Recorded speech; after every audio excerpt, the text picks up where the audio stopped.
At Christmas dinner, my uncle said, "Women shouldn't vote." The mashed potatoes hit the floor before anyone processed what Uncle Lawrence had just said. 6 women sat frozen around Grandma Eleanor's dining table, forks halfway to mouths, while Lawrence leaned back with that smug grin he'd perfected over the past year of falling down internet rabbit holes. "I'm serious," he continued, scrolling through his phone. "Women vote with emotion instead of logic. That's why society's collapsing." My mother's knife was still pressed against her turkey, and I watched her knuckles go white. She'd just spent 3 months in D.C. lobbying Congress, but apparently Lawrence hadn't noticed. Or worse, he had noticed and picked this exact moment for maximum impact. Grandma Eleanor set down her fork with a soft clink that somehow silenced the room more effectively than a gunshot. At 89, she'd survived the Depression, World War II, and apparently infinite patience for male stupidity, but I could see that patience evaporating in real time.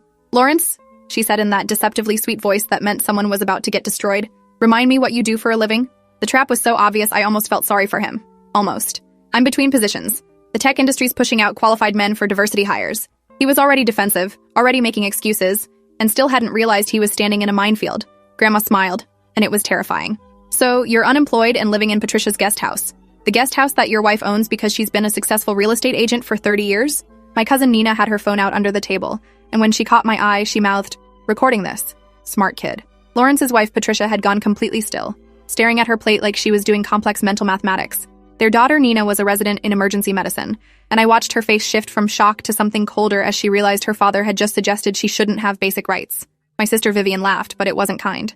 "Let me understand this correctly. You think the 6 women at this table, a congressional lobbyist, a surgeon, a federal judge, a biochemistry PhD, a real estate mogul, and the founder of a pharmaceutical company, are too emotional to vote? While you, currently unemployed and living off your wife, are the rational one?" She counted us off on her fingers, and Lawrence's face went pale. That's when Aunt Helena, the federal judge who rarely spoke at family gatherings, set down her napkin and fixed Lawrence with a look that probably made lawyers cry in her courtroom. "Lawrence, I've listened to your increasingly problematic opinions for 3 years because Patricia asked us to be patient. But you just stated in front of witnesses that half the population shouldn't have democratic rights. That crosses every line." Her voice was measured, judicial, and somehow more terrifying than screaming. Lawrence tried to backtrack with that classic move of saying something horrific and then claiming misunderstanding when consequences appeared. "I didn't mean it like that. There's scientific evidence about hormones and decision-making." Grandma Eleanor cut him off with a hand wave that carried the weight of 89 years of taking exactly zero shit from anyone. "I was born in 1935. I heard the same arguments you're making now, just with different words." She stood up, all 4 feet 11 inches, radiating more authority than Lawrence could dream of possessing. "I started my pharmaceutical company in 1962, when banks wouldn't give women business loans without male co-signers. That company now employs 200 people and generates $30 million annually." Grandma walked around the table slowly, and everyone watched like she was delivering a verdict. "The blood pressure medication you take every morning? My lab created it. Your cholesterol treatment? Mine.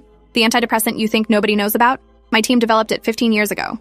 Lawrence went completely white. Patricia was staring at her mother-in-law with an expression I couldn't read, but it was shifting towards something harder by the second. "So when you sit at my table, eating food purchased with money earned by women, in a house owned by a woman, taking medications developed by women, and suggest women shouldn't vote," Grandma paused for effect, "I have to wonder what exactly you think would happen if we'd listened to men like you. You'd probably be dead from untreated hypertension." My mother spoke up, and her voice had shifted from cold to something resembling pity, which was somehow worse. "Lawrence, men who are secure in their worth don't need to diminish women to feel important. What you're describing isn't philosophy. It's insecurity dressed up as intellectualism." Vivian added clinical precision like she was diagnosing a patient. "You're a textbook case of digital extremism pipeline. I literally wrote my dissertation on this." Lawrence slammed his hand on the table, making china rattle. "So I'm not allowed to have different opinions? I have to accept liberal propaganda?" Nina finally spoke, her voice cracking but steady. "Dad, I watched you change this past year. You lost your job and found online communities that told you it wasn't your fault, that you're a victim of feminist agendas." Tears were streaming down her face, but she kept her phone recording. "You used to be proud of me for medical school. Now you question if I'm actually qualified. You forgot my birthday last month because you were arguing on Reddit about women in the workplace." Patricia's head snapped up at that. "You forgot Nina's birthday?" Her voice was dangerously quiet. "I was working a double shift that week, and you told me you'd handle it. You said you took her to dinner." Lawrence's face cycled through emotions before landing on rage. "See? This is exactly what I'm talking about. You're all turning on me for having an honest conversation." He stood up abruptly. "I don't need any of you. There are communities of men who understand what I'm going through." Grandma Eleanor's voice stopped him cold.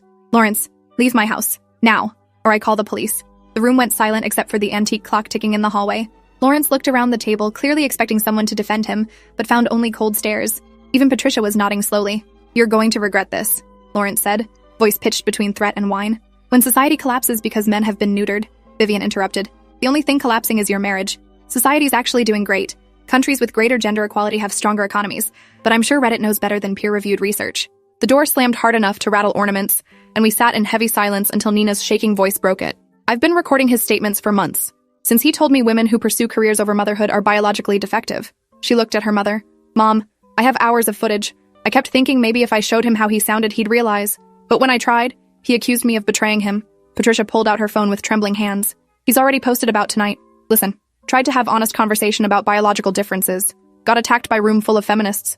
This is what happens when men speak truth. She looked sick. He's made himself a martyr. Nina leaned over to read. Oh God, the responses. They're telling him to cut contact with us. That we're toxic. Someone just linked him to a lawyer who specializes in helping men fight feminist divorce courts. Vivian opened her laptop. This is the final stage of radicalization. Complete isolation from moderating influences. Once someone reaches this point, intervention is nearly impossible.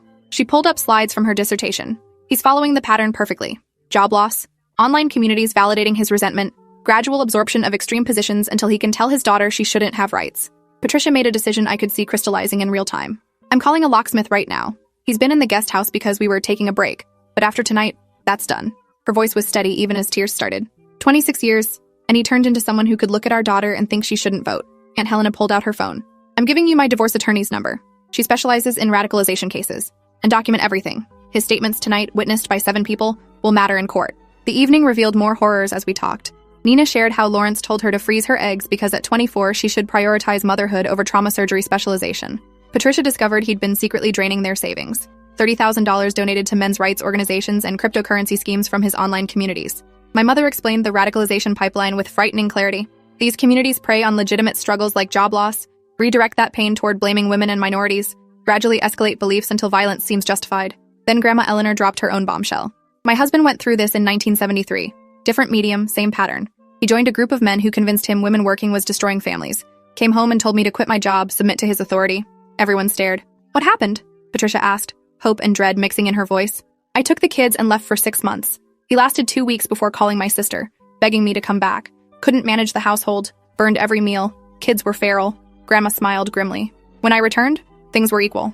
He'd learned partnership isn't hierarchy. She looked at Patricia seriously. But that was different. He was fundamentally good, temporarily lost. Lawrence has been heading here for months, and tonight shows he's committed. Patricia nodded, scrolling through more of Lawrence's posts. He's already building his victim narrative with hundreds of comments validating him. The next hours were spent planning. Security concerns, financial protections, restraining orders. Vivian warned that these communities sometimes encourage dramatic retaliation. Be prepared for harassment, financial sabotage, attempts to turn people against you. 2 days later, Patricia filed for divorce. Lawrence responded with a 5,000-word manifesto including her full name and business information, encouraging his community to leave reviews warning about her anti-male bias. Within hours, her business accounts flooded with fake 1-star reviews from people who'd never met her. She hired reputation management, documented everything, fought back legally. The divorce proceedings revealed the full financial devastation, $30,000 gone to online personalities and crypto scams. The judge, briefed by Aunt Helena about the extremism context, gave Patricia everything: house, business, assets, with Lawrence required to pay back what he'd stolen. Nina cut contact after receiving a lengthy email about being brainwashed by feminist medical institutions and how trauma surgery was unfeminine and unnatural. She forwarded it to her therapist, working through grief of losing a parent to ideology. 3 months post-divorce, Lawrence showed up at Grandma's house at 2 a.m., breaking windows and screaming about feminist tyranny until police arrived. His online communities immediately framed him as a political prisoner, started fundraisers, doxed family members, including Nina's hospital address. Men from his community showed up at her workplace demanding to discuss family values and proper gender roles. Hospital security increased. Nina filed restraining orders, sued harassers, which only intensified the online rage. They made her their ultimate villain: daughter who betrayed her father, career woman rejecting femininity, person using legal systems to silence men. The harassment lasted months in waves whenever Lawrence posted updates. Grandma Eleanor passed away 18 months later, surrounded by family but explicitly excluding Lawrence due to arrest records and restraining orders. At the funeral, Patricia eulogized strength and refusing limitations. Nina spoke about medications saving lives, including my father's, ironically, while he argued their creator shouldn't vote. Lawrence attempted to crash the funeral with 2 online community members, but Aunt Helena had stationed off-duty police officers who turned them away. Lawrence live-streamed it as persecution evidence, gaining thousands of views from men who saw themselves in his martyrdom. 3 years post-dinner, Patricia remarried Robert, a retired teacher who'd taught girls STEM programs and lost his own wife to similar radicalization. They bonded over watching spouses transform into strangers through online extremism. At their small wedding, Nina toasted second chances and partners who celebrate success, rather than resent it. Vivian's published dissertation gained academic attention, leading to conference speaking, consulting with platforms addressing algorithmic extremism, training therapists in deprogramming techniques. The tragedy is men start from legitimate grievances but find radicalization instead of actual help. Lawrence descended into increasingly fringe spaces, banned from mainstream platforms, posting paranoid conspiracies about feminist government agents and family members being deep state replacements. Nina checked his profiles occasionally, self-harm her therapist addressed. I keep hoping to see he's getting better, that my father's still in there. But every post confirms he's gone. My mother's advocacy organization created educational materials about recognizing family radicalization, hosting webinars attended by thousands. Signs are usually there early: increased online time, growing resentment, conspiracy thinking, isolation, financial changes like extremist donations. They included interviews with people who'd successfully left these communities, though emphasized how rare successful deprogramming was, without major personal crisis forcing worldview shift. 5 years later at a family gathering, we toasted Grandma Eleanor's memory and reflected on change. Patricia and Robert happy in genuine partnership. Nina teaching trauma surgery, training next generation including many young women. Aunt Helena retired but consulting on extremism in legal contexts. Vivian writing a book expanding her research. My mother promoted to national leadership. Everyone moved forward, built lives proving Lawrence wrong simply by existing successfully. Do you think about what would have happened if we'd just let it go that night? I asked Patricia during a quiet moment. If we'd changed the subject? She considered. Maybe the marriage limps along longer. Maybe Nina internalizes more toxic beliefs. Maybe I make excuses for years. She paused. But that night needed to happen.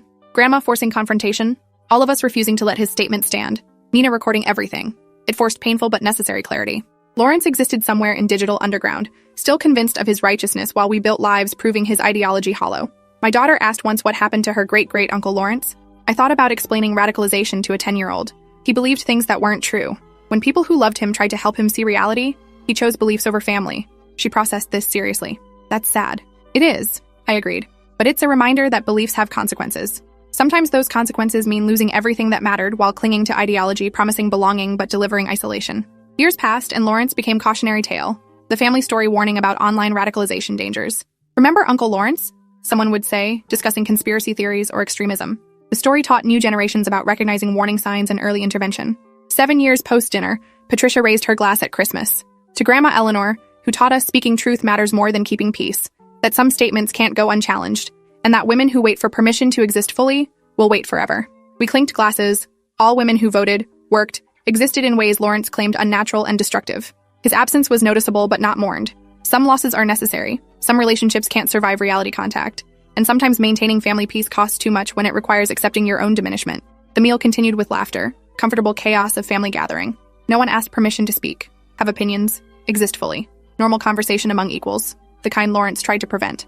But we'd refused his vision, rejected his ideology, built something better in its absence. The final toast came from Robert. To the women at this table who fought for their rights, built successful lives, and refused limits imposed by threatened men. And to men who support them. Not because we're special, but because treating women as equals is baseline human decency. As I looked around at these strong, autonomous women, I thought about Lawrence in his digital isolation, convinced he was right while the world moved on. Some people choose ideology over reality, and the price is watching from outside while life continues among those who refuse to be diminished. The conversation flowed to Nina's research presentation, Vivian's book deal, Patricia's new office. We'd built lives that proved his ideology hollow. Success wasn't revenge, but it was something. Proof that his world where women accepted diminished roles was dying despite his community's best resurrection efforts. Thanks for hanging out till the end. If you want more stories, make sure to subscribe and leave your take below.